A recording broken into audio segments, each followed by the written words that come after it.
Now this is page number 1 and Doppler's effect. अब इसमें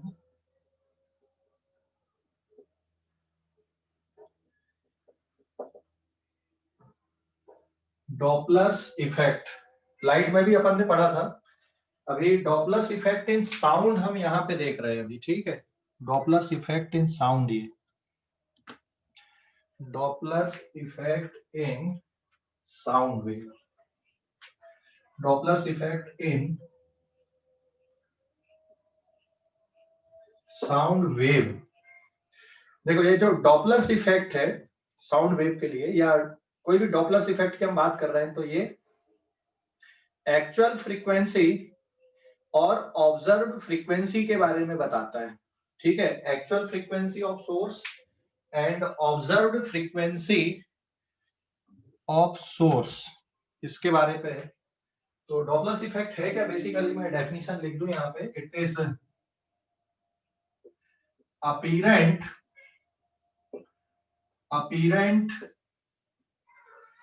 change in frequency of source due to relative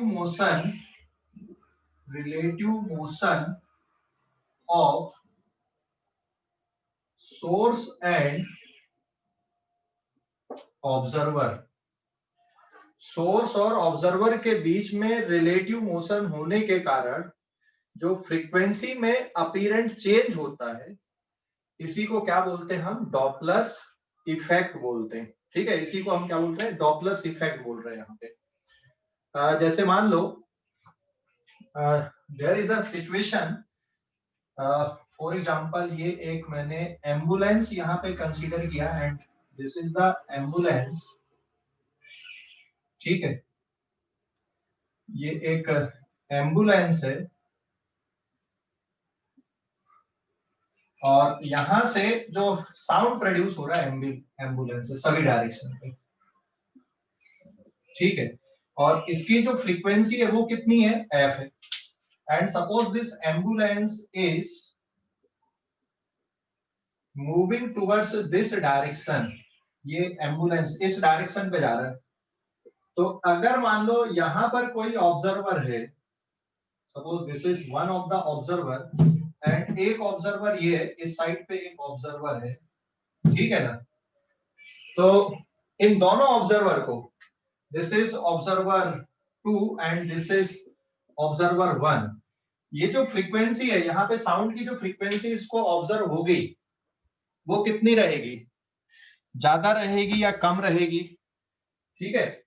तो sound की frequency ये observer observe करेगा और ये ऑब्जर्वर ऑब्जर्व कर रहा है। मान लो यहाँ पे साउंड की फ्रीक्वेंसी कितनी है, 500 हर्ट्ज है एक्चुअल फ्रीक्वेंसी।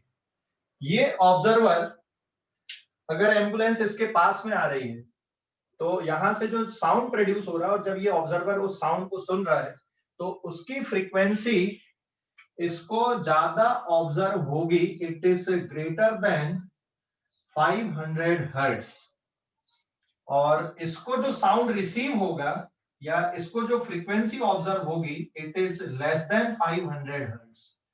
समझ गए, इसको जो ऑब्जर्व होगा ये 500 हर्ट्ज से कम ऑब्जर्व होगा और इसको जो ऑब्जर्व होगा ये 500 हर्ट्ज से ज्यादा ऑब्जर्व होगा, ठीक है। ये किसके कारण आ रहा है, सोर्स और ऑब्जर्वर के बीच में रिलेटिव मोशन के कारण ऐसा हो रहा है, ठीक है। अब देखो भाई ये हो क्यों रहा है, यहाँ पे सिचुएशन ऐसी क्यों आ रही है, क्योंकि जैसे जैसे ये सोर्स आगे की तरफ बढ़ेगा तो जो क्रेस्ट या जो ट्रो है इस साइड पे क्या होते जाएंगे, कंप्रेस होते जाएंगे। यहाँ पे ये वाले साइड पे जो क्रेस्ट है वो कंप्रेस होते जाएंगे, तो ये ज्यादा कंप्रेशन या ज्यादा रेयर फ्रैक्शन ऑब्जर्व करेगा रिलेटिवली। जबकि पीछे की तरफ जो कंप्रेशन एंड रेयर फ्रैक्शन है ये कैसे होते जाएंगे, दूर जाते जाएंगे। तो ये रिलेटिवली कम कंप्रेशन या कम रेयर फ्रैक्शंस क्या करेगा, ऑब्जर्व करेगा। आपने देखा होगा पानी के सरफेस पे जैसे जब बोट चलती है तो जिस डायरेक्शन में बोट जाती है उस डायरेक्शन की वेव कैसे बन जाती है और उसके पीछे के डायरेक्शन की वेव कैसे होती है। तो अगर कोई ऑब्जर्वर पीछे है तो वो उसकी जो काउंटिंग है वो अलग आएगी और उतने ही टाइम इंटरवल में, और जो सामने जो ऑब्जर्वर है उसकी काउंटिंग कैसी रहेगी, अलग आएगी उतने ही टाइम इंटरवल में।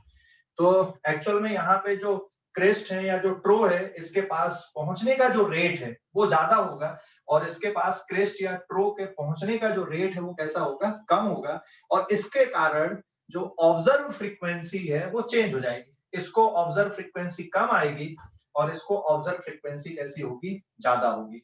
समझ गए या नहीं? हेलो, अरे समझ गए या नहीं? यस सर, समझ गए। समझ गए? ये प्रैक्टिकल एक्सपीरियंस है। आप कभी जैसे कहीं खड़े हो जाओ और मान लो एम्बुलेंस जा रही ना, तो जब एम्बुलेंस आपके पास आएगी तो ऐसा लगेगा यार उसका साउंड कैसे होते जा रहा है, बढ़ता जा रहा है। एक तो एम्पलीट्यूड फैक्टर होता है, और जो उसके हूटर की जो आवाज होती है ना, उसका हूटर ऐसा रुक रुक के चलता है ना, ऐसा कंटिन्यूअसली नहीं होता ना। समझ गए कि नहीं? तो मैं यहाँ पे वॉल्यूम की बात नहीं कर रहा हूँ।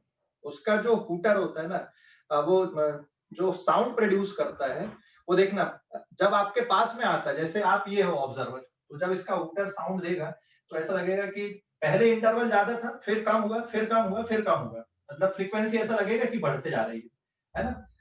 हूटर का जो साउंड है यहाँ पे जो रीच हो रहा है, हम एक वॉल्यूम की बात नहीं कर रहे हैं, उस इंटरवल की बात कर रहे हैं, हूटर के साउंड की। समझ गए? तो ये प्रैक्टिकल एक्सपीरियंस है। आप कहीं पर भी खड़े हो जाना चौक पे, ठीक है, और मान लो एम्बुलेंस आपसे पास हो रही, तो उसको ऑब्जर्व करना।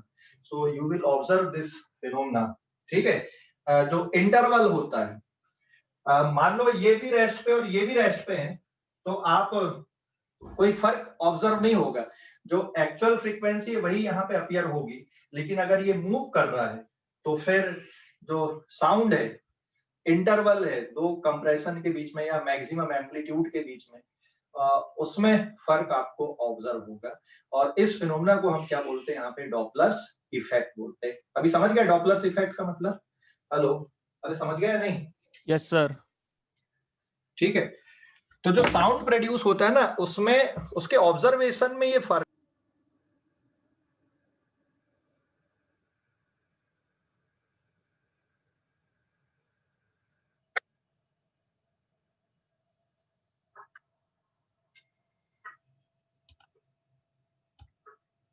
सर भूमिका को एंटर करो। किया ना?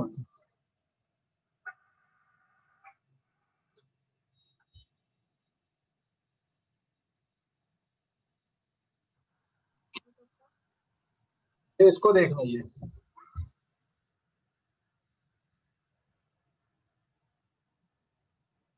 ये दिख रहा है जो वेवफ्रंट जनरेट हो रही है इसमें। हेलो, तो जो वेवफ्रंट जनरेट हो रही है, तो कार के सामने के डायरेक्शन में जो वेवफ्रंट ऑब्जर्व करेगा वो जल्दी जल्दी ऑब्जर्व होगा, तो क्रेस्ट ऑब्जर्व होंगे, और कार के पीछे वाले डायरेक्शन में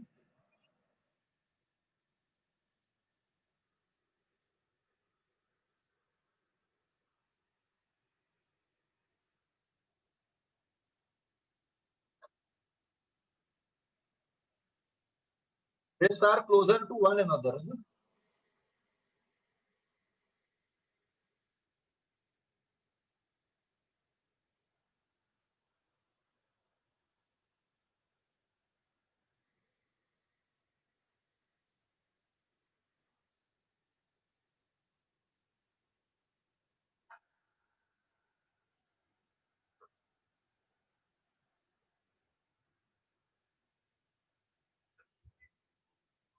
हेलो, देखे अभी इसको? हेलो, अरे जो एनिमेशन दिखाया था वो देखे क्या? Yes sir. हाँ सर। ठीक है, तो आप बराबर इमेजिन कर पाओगे। तो जो ऑब्जर्वर देखो एम्बुलेंस के सामने है, वो ज्यादा क्रेस्ट ऑब्जर्व करेगा उसी टाइम इंटरवल में, है ना, और जो पीछे वाला ऑब्जर्वर, ऑब्जर्वर 2, वो कम क्रेस्ट ऑब्जर्व करेगा उतने ही टाइम इंटरवल में, अगर साउंड सोर्स मूव हो रहा है तो, है ना। तो ये जो चेंज होता, अपीरेंट चेंज जो होता फ्रीक्वेंसी में due to relative motion between source and observer, इसी फिनोमेना को क्या बोलते हैं हम, डॉपलर्स इफेक्ट बोलते हैं। अभी समझ गए डॉपलर्स इफेक्ट, है ना। सायरन सुना है कि नहीं उसका? एम्बुलेंस का सायरन की आवाज सुना है? अरे एम्बुलेंस के सायरन की आवाज सुना है कि नहीं? Yes sir. Yes, Yes, sir. sir. है ना, एक फिक्स इंटरवल में साउंड आता है ना उसका, लेकिन अगर वो रेस्ट पे है तो, और अगर तुम्हारे पास आ रहा है तो वो इंटरवल कम हो जाता है, और तुमसे अगर दूर जा रहा है तो वो टाइम इंटरवल कैसा होता है उसका, सायरन का जो टाइम इंटरवल है वो ऐसा लगता है बढ़ गया है, ठीक है। और जब तुम्हारे पास में आ रहा है तो वो ऐसा लगता है इंटरवल कम हो गया। तो ये जो अपीरेंट चेंज है फ्रीक्वेंसी में due to relative motion between source and observer, इस फिनोमेना को क्या बोलते हैं हम? डॉपलर इफेक्ट बोलते हैं, ठीक है। समझ गए अभी कि नहीं? ये समझ कर गए लो। सर। हाँ, इस पेज का स्क्रीनशॉट लो आप लोग, पहले इस पेज का स्क्रीनशॉट ले लो। ले लिए?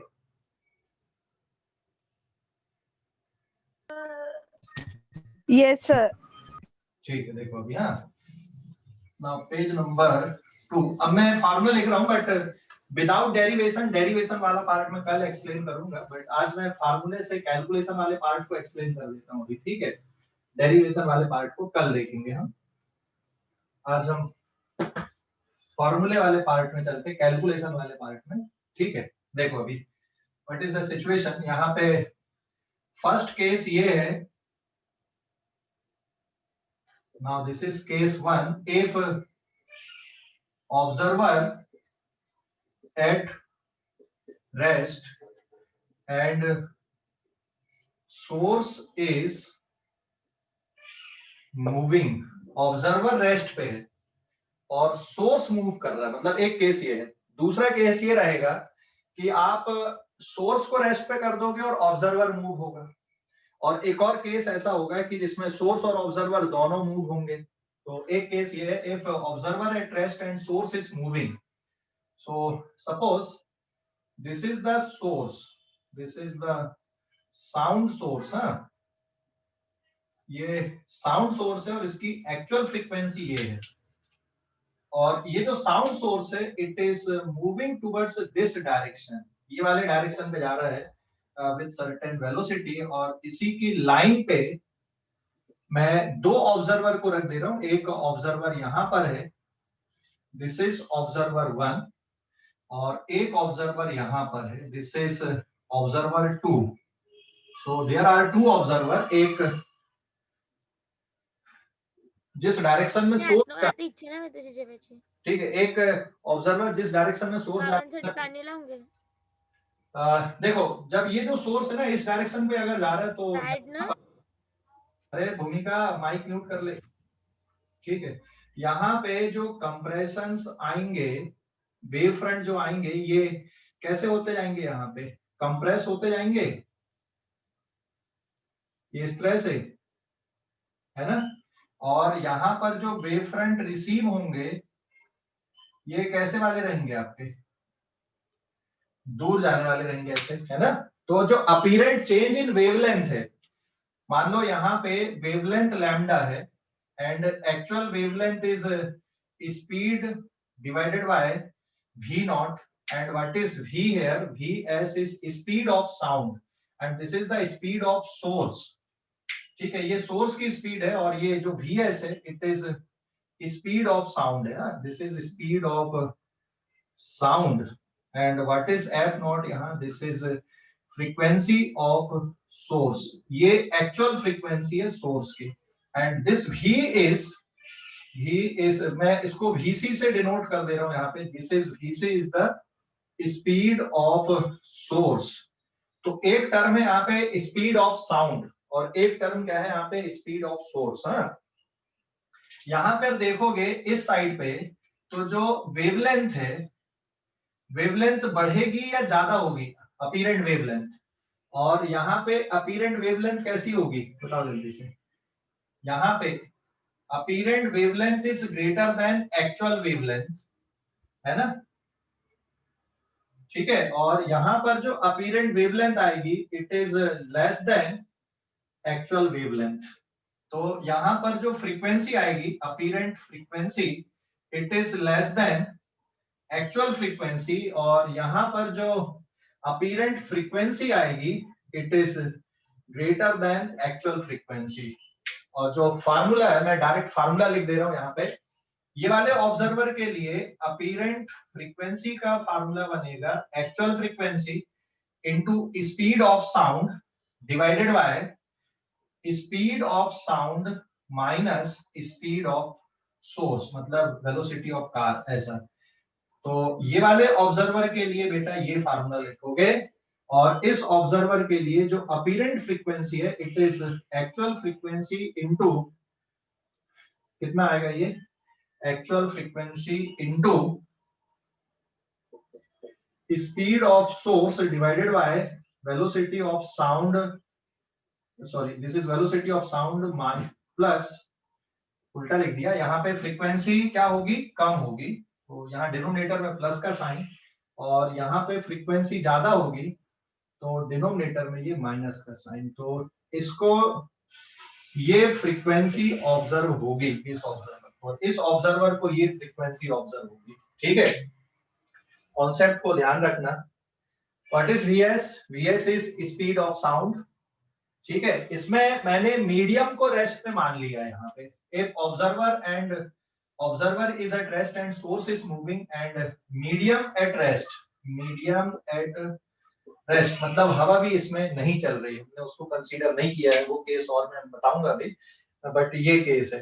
तो O2 ऑब्जर्वर के लिए अपीरेंट फ्रीक्वेंसी इस तरह से लिखोगे, और O1 ऑब्जर्वर के लिए अपीरेंट फ्रीक्वेंसी इस तरह से आएगी। तो इसके लिए अपीरेंट फ्रीक्वेंसी ज्यादा होगी और इसके लिए अपीरेंट फ्रीक्वेंसी कैसी होगी, कम होगी। ठीक है, समझ गए या नहीं? हेलो, अरे समझ गए या नहीं? हाँ सर।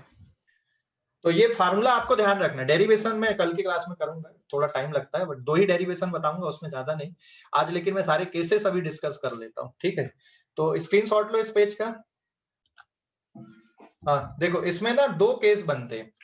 एक तो ये वाला केस हो गया कि ऑब्जर्वर रेस्ट पे है और सोर्स मूव कर रहा है, तो ये केस बनेगा आपका। ऑब्जर्वर रेस्ट पे है और सोर्स मूव कर रहा है, तो इस साइड पे देखोगे जो वेव फ्रंट है या जो कंप्रेशंस है वो कॉन्ट्रैक्ट होते जाएंगे, इनके बीच में इंटरवल कम होते जाएगा, और इस साइड पे जो इंटरवल है यहाँ से इंटरवल बढ़ता जाएगा। तो वेवलेंथ, अपीरेंट वेवलेंथ यहाँ ज्यादा होगी, यहाँ पे अपीरेंट वेवलेंथ क्या होगी, कम होते जाएगी। ठीक है, यहाँ पे अपीरेंट फ्रीक्वेंसी कम होगी, अपीरेंट फ्रीक्वेंसी यहाँ पे ज्यादा होगी। And what is VC? VC is speed of source, ये इस डायरेक्शन पे जा रहा है, इस लाइन पे जा रहा है। एक्चुअल में जो डॉपलर्स इफेक्ट है लाइट के लिए, उसमें हमने ऑब्जर्वर और सोर्स दोनों मूव हो रहे हैं, और उसमें सिंगल एक ही केस था, लेकिन यहाँ पे बेटा अलग अलग केस सोचना पड़ेगा। किसके लिए? साउंड के लिए।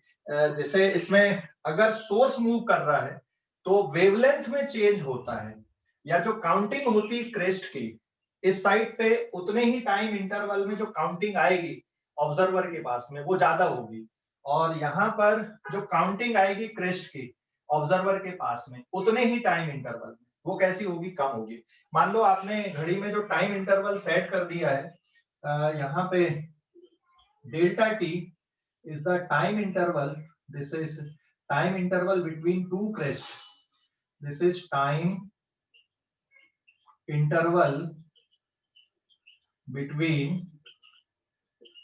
two crest, है ना? तो ये जो टाइम इंटरवल है 2 क्रेस्ट के पहुंचने का, ये कम रहेगा, और यहाँ पे कैसा रहेगा, ज्यादा रहेगा। समझ गया ना? तो जो फ्रीक्वेंसी ऑब्जर्व होगी यहाँ पे ज्यादा होगी, और यहाँ पे फ्रीक्वेंसी कैसे ऑब्जर्व होगी, आपको कम ऑब्जर्व होगी। आप इसको एम्बुलेंस से समझ लो। मान लो ये एम्बुलेंस इधर आ रही है और इसका सायरन यहाँ पे बज रहा है, तो सायरन बजने के बीच में जो इंटरवल होता है वो इंटरवल यहाँ पे कम मिलेगा आपको, और इस साइड पे वो इंटरवल कैसा होगा, ज्यादा आएगा। ठीक है, समझ गए या नहीं? हेलो, अरे समझ गए? And the formula is given by this. अगले केस पे जब हम जाएंगे उसमें सोर्स को रेस्ट पे कर देंगे और ऑब्जर्वर को मूव कराएंगे। ठीक है, तो अब इस पेज का स्क्रीनशॉट लो आप लोग जल्दी से, इस पेज का स्क्रीनशॉट ले लो, इस पेज का स्क्रीनशॉट ले लो। हो गया? एंड नाउ पेज नंबर 3 पे आते हैं अपन ना। देखो अभी केस नंबर 2,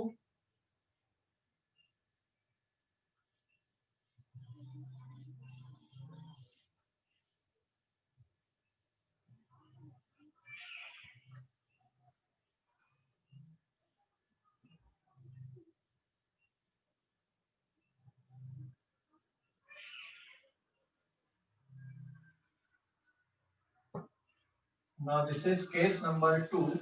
अब यहाँ पे क्या कर रहा हूं मैं, if source at rest and observer is moving, source को आपने रेस्ट पे कर दिया और ऑब्जर्वर को मूव करा रहे हैं, तो इसमें केस कैसे डिफरेंट होता है ध्यान देना। Suppose this is the sound source,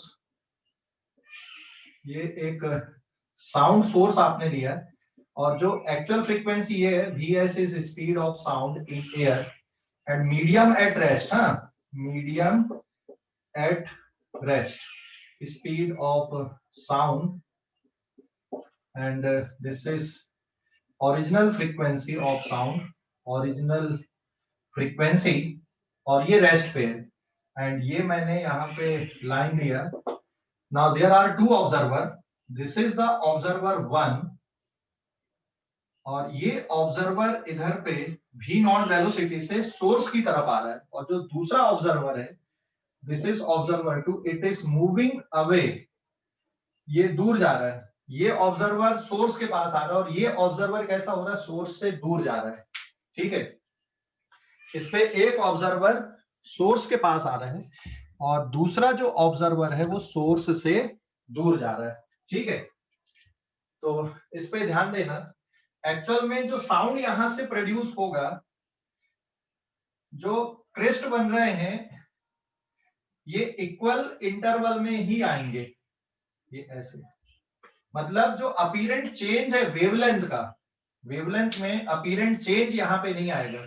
and suppose lambda naught is F naught divided by VS, और यहां पर जो वेवलेंथ आएगी वो उतनी ही रहेगी। So lambda dash and this is lambda dash, apparent change in wavelength यहाँ पे ऑब्जर्व नहीं होगा, this is equals to lambda naught and this is again lambda dash is equals to lambda naught. क्यों नहीं होगा, क्योंकि जो सोर्स है वो रेस्ट पे है और ये बराबर रेगुलर टाइम इंटरवल में क्या कर रहा है, यहाँ पे क्रेस्ट या ट्रो जनरेट कर रहा है या पल्स जनरेट कर रहा है, तो जो वेव फ्रंट है उनमें चेंज नहीं आएंगे। लेकिन फर्क कहां पे हो रहा है, देखो ये ऑब्जर्वर इसके पास आ रहा है, तो जब ये इसके पास दौड़ते हुए आ रहा है तो ये ज्यादा काउंटिंग करेगा ना, क्यों, ये इसके तरफ आ रहा है तो ये तो अपनी स्पीड से आ रहा है। देखो ये जो क्रेस्ट है, the crest are moving with the speed of sound and this is the speed of sound, तो यहाँ पे जो रिलेटिव वेलोसिटी है वो ज्यादा रहेगी ऑब्जर्व करने की। यहाँ पे क्रेस्ट इधर आ रहा है, ऑब्जर्वर इधर आ रहा है, तो relative velocity between observer and incoming crest are more, ज्यादा रिलेटिव वेलोसिटी, तो ये ज्यादा काउंट करते हुए जाएगा। और यहां से ये क्या हो रहा है, दूर जा रहा है, तो ये तो अपनी स्पीड से ही आ रहा है यहाँ पे, है ना, ये अपनी स्पीड से आ रहा है, इसकी स्पीड से आ रहा है, वेलोसिटी ऑफ साउंड की स्पीड से आ रहा है, और ऑब्जर्वर यहाँ से दूर भागते जा रहा है, तो यहाँ पे जो रिलेटिव वेलोसिटी है इनके आने की वो कैसी हो जाएगी, कम हो जाएगी। तो एक्चुअल में यहाँ पे अपीरेंट वेवलेंथ में चेंज नहीं होता, किसमें चेंज होता है, काउंटिंग में चेंज होता है। यहाँ पे अपीरेंट वेलोसिटी ज्यादा तो ये ज्यादा काउंट करेगा, यहाँ पे अपीरेंट वेलोसिटी कम है तो ये कम काउंट करेगा। तो यहाँ पे जो अपीरेंट फ्रीक्वेंसी है it is given by F naught into velocity of sound plus velocity of observer divided by velocity of sound. तो ये अपीरेंट फ्रीक्वेंसी है किसके लिए, इस ऑब्जर्वर के लिए, ये ज्यादा काउंट करेगा इसलिए अपीरेंट फ्रीक्वेंसी ज्यादा आएगी। और यहां पर के केस में जो अपीरेंट फ्रीक्वेंसी है it is given by actual frequency into velocity of sound minus velocity of observer divided by velocity of sound. तो ये फार्मूला आपका इस तरह से बनेगा यहाँ पे। तो इस ऑब्जर्वर के लिए अपीरेंट फ्रीक्वेंसी का ये फार्मूला आएगा। तो देखो यहाँ पे केस हमने बदल दिया, सोर्स को रेस्ट पे कर दिया, चीजें बदल गई, फार्मूला बदल गया। ऑब्जर्वर रेस्ट पे था, सोर्स मूव कर रहा था तो फार्मूला अलग था। लाइट में ऐसा नहीं है, लाइट में हमने एक ही डायरेक्शन पे सोचे थे, है ना, अर्थ के रिस्पेक्ट में या तो लाइट सोर्स दूर जा रहा है या लाइट सोर्स पास में आ रहा है, बस यही केस था वहां पे लाइट के लिए। लेकिन साउंड के लिए केस अलग है, कैलकुलेशन के फार्मूले भी आपको अलग दिखेंगे यहाँ पे। क्लियर हो गया कि नहीं, हेलो, अरे समझ गए, समझ गए या नहीं? Yes sir.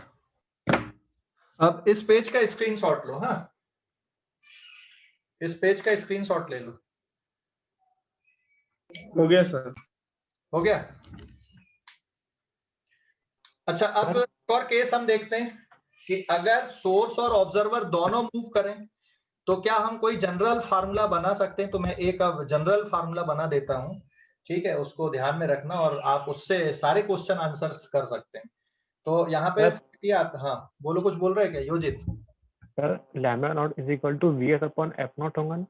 नहीं, यहाँ पे उतना ही रहेगा बेटा, यहाँ पे वेवलेंथ चेंज नहीं होती। अगर सोर्स रेस्ट पे है तो जो वेवलेंथ है ना, सर वो फॉर्मूले में नहीं, अब यहाँ पे फार्मूले पे मत जाना। जो अपीरेंट वेवलेंथ होती, वेवलेंथ अपन डिस्टरबेंस के हिसाब से काउंट करते हैं ना। यहाँ पे हम काउंटिंग की बात कर रहे हैं, इंटरवल की बात कर रहे हैं, दो क्रिस्ट के बीच में जो सर वो सेंटर में लिखा है ना, वो lambda naught is equal to F naught upon V S, हाँ, उसमें V S upon F naught होना चाहिए ना? अच्छा, यहाँ पर से अगर तुम सोच रहे हो कि हम उसके अकॉर्डिंग कर दें तो नहीं, यहाँ पे नहीं आएगा ना। यही तो फर्क है, ये कल डेरिवेशन में बताऊंगा मैं। देख, यहाँ पे जो डिस्टरबेंस मीडियम में क्रिएट होगा, वेवलेंथ का मतलब क्या हुआ, oscillation of two particle oscillate in same phase, है ना।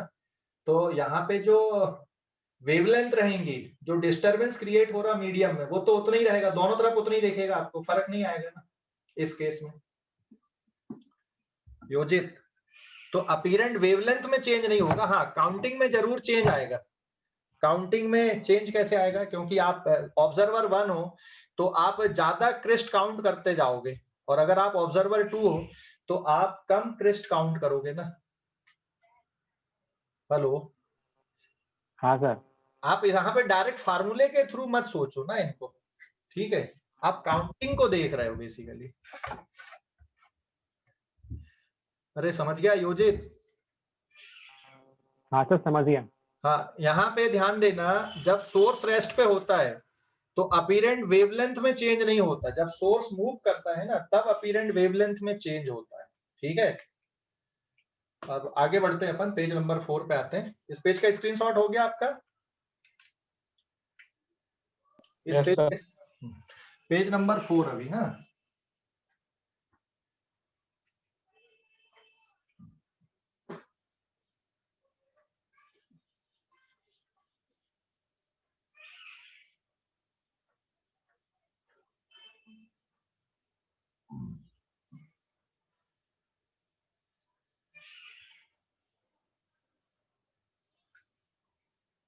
now this is page number 4। अब यहाँ पे आप एक नोट पे ध्यान देना।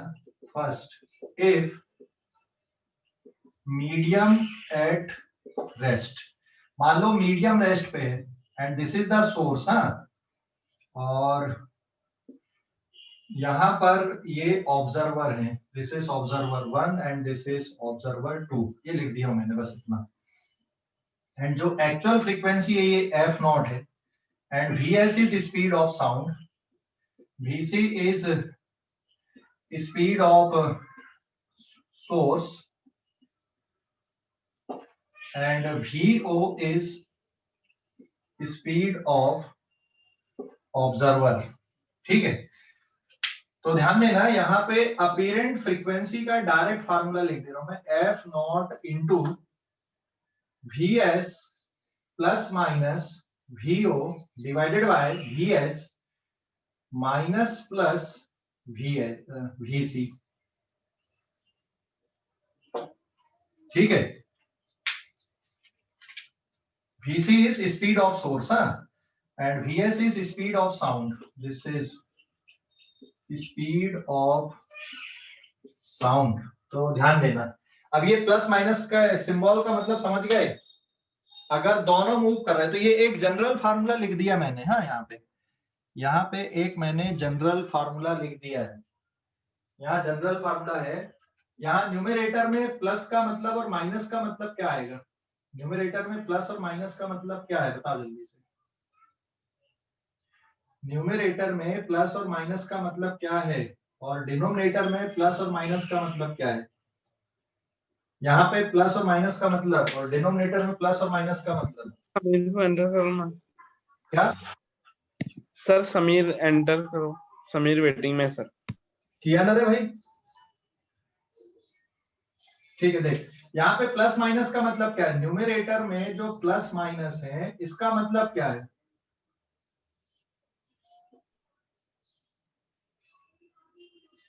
यहाँ पे प्लस साइन का मतलब और माइनस साइन का मतलब, और डिनोमिनेटर में प्लस साइन का मतलब क्या और माइनस साइन का मतलब क्या है, बताओ जल्दी से। Sir direction. हाँ, डायरेक्शन के लिए यहाँ पे अगर प्लस लोगे तो ऑब्जर्वर क्या होगा, सोर्स की तरफ आएगा, और माइनस है मतलब ऑब्जर्वर सोर्स से दूर जाएगा। ठीक है, यहाँ पे न्यूमरेटर में प्लस का मतलब ये हो गया, जो ऑब्जर्वर है it is moving towards the source, observer is moving towards the source, और यहाँ पे माइनस साइन का मतलब क्या हो गया, observer is moving away from the source. ठीक है, समझ गए या नहीं, यहाँ पे ये सोर्स की तरफ आ रहा है और यहाँ पे ये सोर्स से दूर जा रहा है, समझ गए, अरे समझ गए या नहीं, ये सर। और यहाँ पे डिनोमिनेटर में this is the source and this is the observer, इस पे प्लस और माइनस साइन का मतलब, यहाँ डिनोमिनेटर में प्लस और माइनस साइन का मतलब बताओ जल्दी से, ये ऑब्जर्वर हो गया and this is the source, plus दूर जा साइन रहा का है वो। मतलब होगा, प्लस साइन का मतलब हुआ सोर्स दूर जा रहा है और ऑब्जर्वर वहीं पे, और माइनस साइन कब लोगे, ये ऑब्जर्वर और ये सोर्स ऑब्जर्वर के पास आ रहा है। ठीक है, तो ये एक मैंने जनरल फार्मूला बना दिया अब आपके लिए, अब आप इससे कोई भी क्वेश्चन को सॉल्व कर सकते हो। ठीक है, अभी मैं एक केस बता रहा हूं और उसमें आपको अपीरेंट फ्रीक्वेंसी कैलकुलेट करना है। ठीक है ना, अपीरेंट फ्रीक्वेंसी कैलकुलेट करना है, ये समझ गए, इतना फार्मूला समझ गए कि नहीं, फार्मूला समझ गए या नहीं, ये फार्मूला याद रखोगे आप क्वेश्चन बना लोगे फिर। हेलो, अरे समझ गए सर। स्क्रीनशॉट लो इस पेज का, अभी मैं क्वेश्चन बनाता हूँ फिर। यहाँ पे मीडियम रेस्ट पे लिए हमने, हाँ मीडियम रेस्ट पे लिए, मीडियम रेस्ट पे लिए ये, अगर मान लो मीडियम मूविंग है, if medium is moving, second note, if medium is moving और एयर इज फ्लोइंग, मान लो हवा चल रही है, तो फिर ये केस थोड़ा अलग बनेगा फार्मूले का।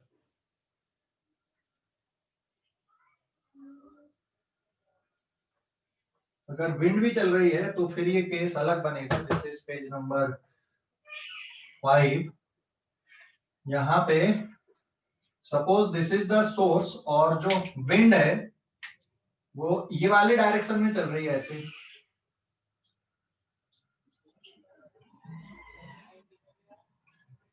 ठीक है, इस डायरेक्शन में चल रही है,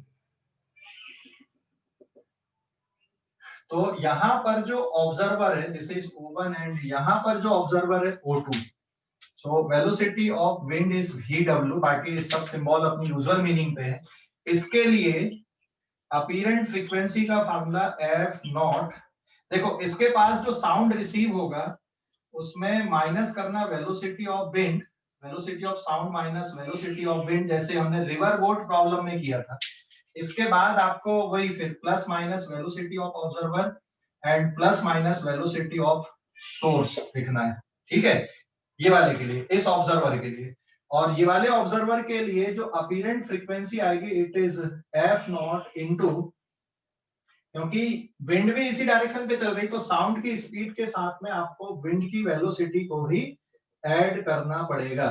ठीक है, और फिर बाकी के जो फार्मूला है as it is, plus minus velocity of observer plus minus velocity of source, ये इस तरह से लिखना है। तो ये ध्यान देना, अगर विंड यहाँ पे चल रही है, हवा चल रही है, तो इस साइड के लिए मेजरमेंट में आपको साउंड की वेलोसिटी से आपको विंड की वेलोसिटी को सेपरेट करना है, और इस साइड पे अगर आप ऑब्जर्व कर रहे हो तो साउंड की वेलोसिटी में से किसको सेपरेट करना आपको, ओ सॉरी, साउंड की वेलोसिटी में आपको विंड की वेलोसिटी को ऐड करना है। ठीक है, अरे समझ गए, बाकी फार्मूला बिल्कुल वैसे ही रहेगा, समझ गए या नहीं, समझ गए सर। हाँ अभी स्क्रीनशॉट लो। अब ये समझ गए क्यों किए अपन ने? ऑब्जर्वर 2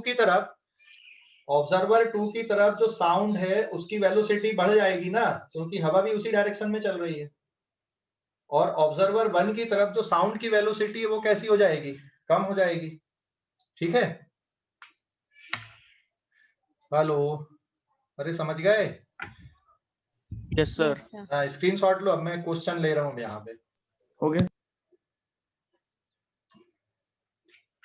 चलो एक क्वेश्चन करते हैं तो आपको खुद आइडिया लग जाएगा कि किस तरह से सोचना है। Page number 6। हाँ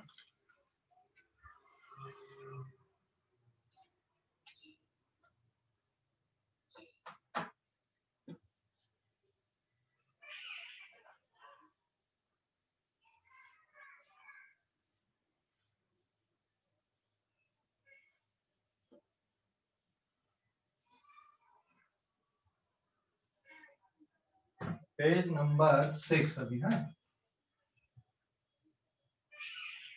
देखो अभी पेज नंबर 6 में एक क्वेश्चन मैं ले रहा हूँ यहाँ पे। सिचुएशन डेवलप कर देता हूँ फिर आप आंसर लिखना।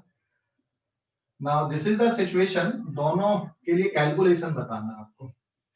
ये एक सोर्स है और जो actual frequency it is 1000 hertz and speed of sound in air is 340 metre per second. And ये जो ऑब्जर्वर है ये इस डायरेक्शन पे जा रहा है, ठीक है, और इसकी वेलोसिटी है यहाँ पे 40 मीटर पर सेकेंड। एंड एक ऑब्जर्वर यहाँ पर है, दिस इज ऑब्जर्वर 1। एंड ये जो ऑब्जर्वर है ये इस डायरेक्शन पे जा रहा है with the velocity 60 metre per second से। और एक ऑब्जर्वर मैंने ये लिया और ये इधर ही आ रहा है, this is moving with velocity 40। तो इसको मैं लिख देता हूँ यहाँ पे 60 मीटर पर सेकेंड और ये है 40 मीटर पर सेकेंड। ये समझ गए सिचुएशन कि नहीं? हेलो, सिचुएशन समझ गए? हाँ sir. So there are two observer. This is observer 2 and this is observer 1. अब दोनों के लिए फ्रीक्वेंसी कैलकुलेट करना, ऑब्जर्व फ्रीक्वेंसी आपको कैलकुलेट करना है। एक्चुअल फ्रीक्वेंसी है, स्पीड ऑफ साउंड ये है, स्टिल एयर पे, ठीक है। तो यहाँ पर के लिए क्या फार्मूला बनाओगे? अभी इस ऑब्जर्वर के लिए जो फार्मूला बनेगा, सबसे पहले तो भी आप फार्मूला डेवलप कर दो, फार्मूला बना लो, फिर आप वैल्यू पुट कर देना। F1 is equal to F naught. देखो न्यूमरेटर में और डिनोमिनेटर में पहले आपको साउंड को लिखना है, स्पीड ऑफ साउंड लिख दिए। हेलो, अरे स्पीड ऑफ साउंड लिखना न्यूमरेटर डिनोमिनेटर में, समझ गए या नहीं? अरे समझ गए या नहीं? Yes sir. न्यूमरेटर में हमेशा ऑब्जर्वर लेना है और डिनोमिनेटर में क्या लेना है? सोर्स लेना है। अब यहाँ पे सिंबल बनाना आपको प्लस और माइनस का। तो यहाँ पे प्लस का सिंबल लोगे कि माइनस का लोगे? प्लस का। Minus. प्लस माइनस का। चलो थोड़ी देर के लिए इसको छुपा लो, ये नहीं मूव कर रहा है। अगर ऑब्जर्वर दूर जाएगा तो फ्रीक्वेंसी कम होती कि ज्यादा होती?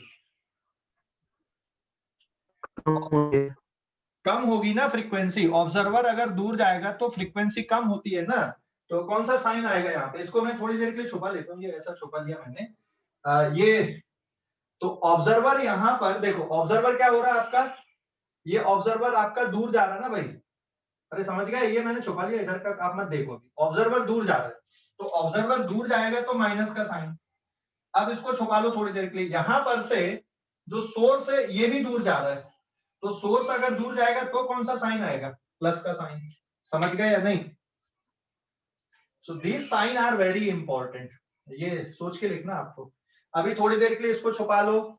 ऑब्जर्वर हमेशा न्यूमरेटर में लिखना, सोर्स को हमेशा डिनोमिनेटर में लिखना, फिर यहाँ पे माइनस और प्लस साइन देना है। अगर ऑब्जर्वर दूर जाएगा तो माइनस का साइन, और अगर यहां पर सोर्स दूर जा रहा है तो प्लस का साइन। समझ गए या नहीं? हेलो, अरे समझ गए? Yes, sir.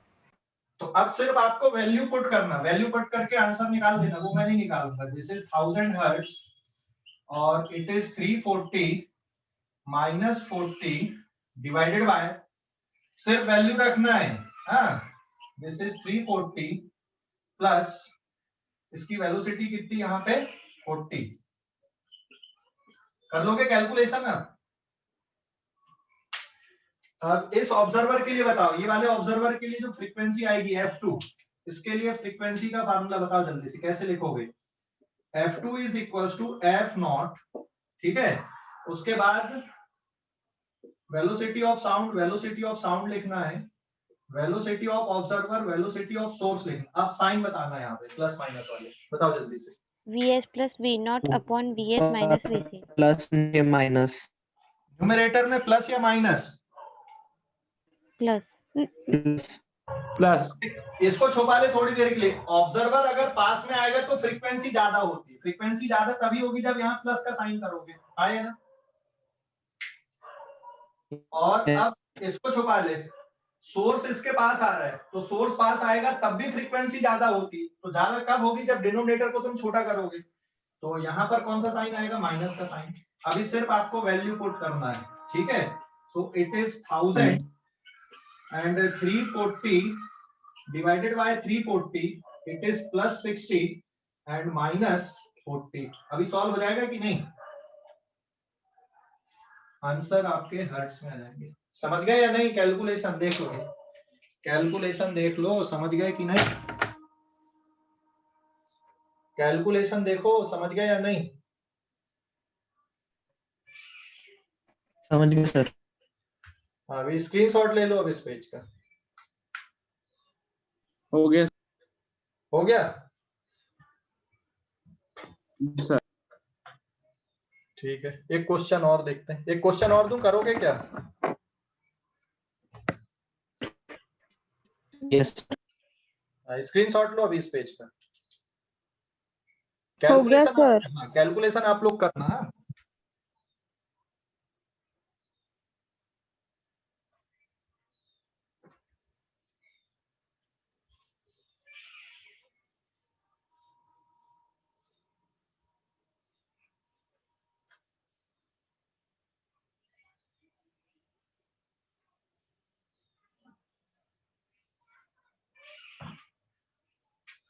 अभी एक क्वेश्चन ये है, now there is a sound source और विंड भी इस डायरेक्शन में चल रही है। This is the direction of wind flowing. Wind की जो स्पीड है it is 20 metre per second, और इस लाइन पे एक ऑब्जर्वर है, this is, and the observer is moving towards the source with velocity 30 meter per second, ठीक है। Actual frequency is 2000 hertz, speed of sound is 340 meter per second in still air, ये still air पे है। हाँ, और जो source है it is moving towards the observer with velocity 10 metre per second, ठीक है। चलो बताओ अभी इसमें ऑब्जर्व फ्रीक्वेंसी कैसे कैलकुलेट करोगे? सिचुएशन समझ गए? यहाँ पे हवा भी चल रही है, wind is also blowing towards the direction of moving source. क्या लिखोगे फार्मूला? Apparent frequency. पहले क्या करना पड़ेगा? स्पीड ऑफ साउंड, आया ना? अरे समझ गए कि नहीं? वेलोसिटी स्टिल एयर की है, तो यहाँ पे प्लस वेलोसिटी ऑफ विंड लेना पड़ेगा भाई। समझ गए? Velocity of observer, velocity of source. हमेशा वेलोसिटी ऑफ ऑब्जर्वर को न्यूमरेटर में लिखना एंड सोर्स की वेलोसिटी को हमेशा डिनोमिनेटर में लिखना। आप साइन दे दो, अब साइन देना है। ऑब्जर्वर सोर्स के पास आ रहा है तो क्या लिखोगे? Plus sign. और सोर्स है वो भी ऑब्जर्वर के पास जा रहा है तो यहाँ माइनस साइन। ठीक है। तो अब 1 मिनट, एक और टर्म यहाँ पे छूट गया, that is apparent frequency is equals to F naught into, so F naught is 2000। अब वैल्यू पुट कर दो, it is 340 plus 20 divided by 340 plus 20 and plus of velocity of observer is 30 and minus 10 hertz. हो जाएगा अभी calculation कि नहीं? Calculation हो जाएगा कि नहीं? हो जाएगा सर। अभी स्क्रीनशॉट ले लो इस पेज का। वेलोसिटी अगर वो अपोजिट में चलेंगी तो मतलब कि विंड अगर अपोजिट पे चलती है इसी क्वेश्चन पे, हाँ सर, तो माइनस आएगा ना वहाँ पे। तो vs माइनस vw न्यूमरेटर में भी करते हैं और vs माइनस vw डिनोमिनेटर में भी करते हैं, है ना? हाँ सर ठीक है, हाँ समझ गया? अरे हाँ, ये सर। बिल्कुल वैसे ही है जैसे डाउन द स्ट्रीम जाओगे तो बोट की वेलोसिटी के साथ में आपको रिवर के फ्लो की वेलोसिटी को भी ऐड करना पड़ता है ना। हाँ सर समझ गया। हाँ ठीक है, हो गया अभी? सर हाँ बोलो वेदांत। सर साउंड वैसे तो कंप्रेशन और रिफ्लेक्शन के इससे मूव करता है, तो अपन इसको क्रिस्ट लेके भी सॉल्व कर सकते हैं। हाँ ना बेटा, वैसे ही सॉल्व करना है, उसमें कंप्रेशन रिफ्लेक्शन लो या क्रिस्ट रो लेके करो, क्या फर्क पड़ता है? वहाँ इमेजिन करने के लिए ही है, बस इतना सॉल्व करने के लिए, समझने के लिए, ठीक है? Yes sir.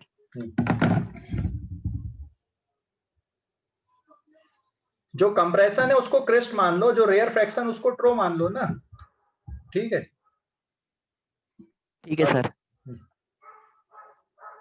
ओके, आज के लिए इतना ही, एंड कर दो।